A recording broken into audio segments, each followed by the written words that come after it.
سلامات فاميلي تمالي قال بدأتكم مسرت كلايك فالح جلكم كمتسيلة نيرة لما عندي كم مدى كسي تليلة ماتيو كابتز حدر كلوتين تلعيلنا كلنا تريو لهم فوتو نملعلنا سان رايز تفطرو نمرأين ناوزي جاف كده لينا مثلا زلنا بقلما يزلو كابتات مقاب حوزين عدا عقوا قرقورن كالت كابتات نايت خوابي يوم درينا اللو نحنا عاو جاف تقدل كوينا فوتونا ترعلنا نحن تريو لهم حيال قرر እዚ ኣይወቅዕን ጉዕዘና ክቕፅል እዩ ቤተክርስትያን ብደንብ ክንሪአና ውዕለና ብጣዕሚ ብሩህ ከም ዝኸውን በዓል ሙሉእ ተስፋ እየ እቲ ቪድዮ ተፈቲኹ ሕዚ ለ ኣመሓዚትኩም ሸር ግበርዎ ሳብስክራይብ ዘይገበርኩም ድማ ሳብስክራይብ ግበሩ ሰላም ፋሚሊ እምበኣርከስ ሓደ ክልተ ናበና ሕዚ ኣብ ገዳማዊ ፓርት እቲ ገዳም ኢና ንርከብ ሕዚ ንርከበሉ ገዳም ደብረ ማርያም ወይ ድማ ማርያም ቆርቆር ኣብ ዝበሃል ገዳም ኢና ንርከብ ታሪክ ማርያም ቆርቆር ወይ ድማ ደብረ ማርያም እንታይ ይመስል ሕፅር ኣቢለ ከቕርበልኩም እየ ሕዚ ለ ምሳይ ሰዓውኒ ኣብ ወረዳ ሓውዝየን ልዕሊ 30 ዝኾኑ ውቑር ኣብያተ ክርስቲያን ይርከቡ ካብዚኣትዮም ንምጥቃስ ዝኣክል ከም ማርያም ቆርቆር ገዳም ኣውነ ማእንታን ኣውነ ገረ ሚካኤልን ዝኣመሰሉ ይርከብዎም ማርያም ቆርቆር ካብ ከተማ ሓውዝየን ኣንፈት ምዕራብ 9 ኪሎ ሜትር ርሒቓ ኣብ ጣብያ መጋብ ቁሸት ቆርቆር ኣብ ርእሲ ጎቦታት ገራዓልታት ሓንጊሩ ዝርከብ ጥንታዊ ገዳም እዩ እዚ ገዳም እዚ ሃይማኖት ክርስትና ናብ ኢትዮጵያ ምስ ኣተወ ድሕሪ ኣክሱም ፅዮን ከም ዝተሰርሐ ድማ ይንገረሉ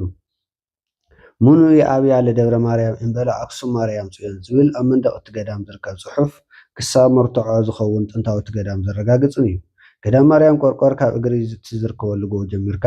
ናብ ቤተክርስትያን ንምድያብ ኣስታት 1 ሰዓትን 20 ከም ዝወስድ ብደቂ ዓዲ ድማ ካብ 40 ደቂቃ ብቻ ከም ዝወስድ ይንገረሉ ኣብዚ ገዳም እዚ 6 ዓርሶም ክኢሎም ጠጠው ዝበሉ ብ2 ሜትር ዝሰራሓቑን ዓምድታት ይርከቡ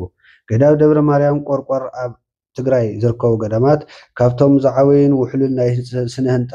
ጥበብን ዝዓረፎ ገዳም እዩ ኣብ 4ይ ክፍለ ዘመን ከም ዝተሰርሐ ዝንገረሉ እዚ ገዳም እዚ ናብ ከባቢ 1670 ዓመት ከም ዝገበረ ድማ ይንገረሉ ውሽጢ ገጽታ ስፍሓት ናይ ዝበዓል ብዙሕ ታሪክ ገዳም ደብረ ማርያም ቆርቆር 9.4 ብ17 ሜትር እንትኸውን ቁመት ንላዕሊ ድማ እስካብ 6 ሜትር ንውሓት ከም ዘለዎ ይንገረሉ እዚ ሙሉእ ንሙሉእ ካብ ከውሒ ተፈልፊሉ ዝተሰርሐ ውቅር ገዳም ቆርቆር ካብቶም ብዙሕ ዘይተነገረሎም ዘይተመስከረሎምን ከምኡ ድማ ብዝግባእ ዘየፋለጥ ናይ ገዳም ሓደ ኮይኑ ብኣጋጣሚ ግዜ ብዘምፅኦ ከምኡ እውን ናይቲ ከባቢ ጋይዳት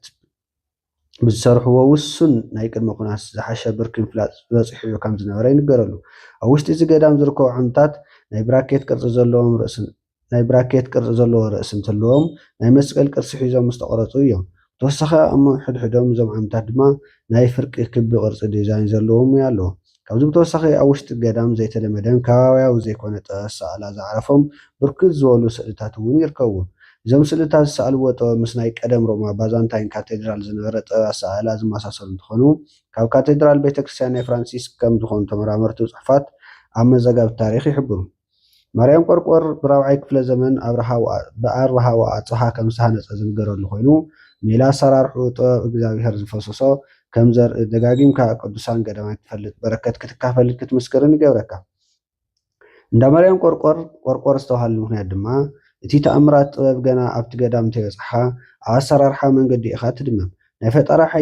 ሓያልነት እናመስከርካ ብምሽግ ዝተባሃለ ከም መሳለ ዝተደራረቡ ካብ ኣክሱም ከም ዝመፁ ብዝንገረሎም ኣማን ዝማዕረገ ብዙይ ዓመት ክውድኡ ዘይትሎም ገና ለማፃትን ሸተት ዝብሉ ጌርካ ትድይብ እዩ ንክልቲኡ ጎኒ ቆላሕ እንተኢልካ ብኸመይ ጠጠው ከም ዝበለ ተኣምር ብዝኾነ እምባ ተፀጊዕካ ትወፅእ እዚ መንገዲ ተቆርቂሩ ዝተሰርሐ እንትኸውን በቲ መንገዲ ምክንያት ድማ ኣብርሃ ወኣፅብሃ ክሃንፁ ከለዉ ቆርቆር ኢሎሞ ይበሃል ኣብዚ ውሽጢ እዚ ገዳም ዝርከቡ ከም ናይ ተስዓቱ ቅዱሳን ናይ መላእክቲ ስእልታትን ካልኦት ብርክት ዝበሉ መንፈሳውያን ስእልታትን ነቲ ገዳም ኣዲሞሞ ዝርከቡ እንትኾኑ እዞም ስእልታት ኣብዚ ሕዚ እዋን ናይ ቀደም ምሕሳስ ምቕራፍን ምፃልን ችግር ኣጋጢሞም ከም ዝርከብ ድማ ተዓዚብና ካሊእ ዝገርም ነገር እዞም ስእልታት ዝተሰኣለ ቀለም እዩ እዚ ቀለም እዚ ዳርጋ ኣብዚ ሕዚ ዘይርከብን ጥበባዊ ዝኾነ ኬሚካል ምቅማም ዝተገበረሉ ናይ ቀደምቲ ኣቦታትና ብልሒ ዘመስከረ እዩ ብተወሳኺ ኣብዚ ገዳም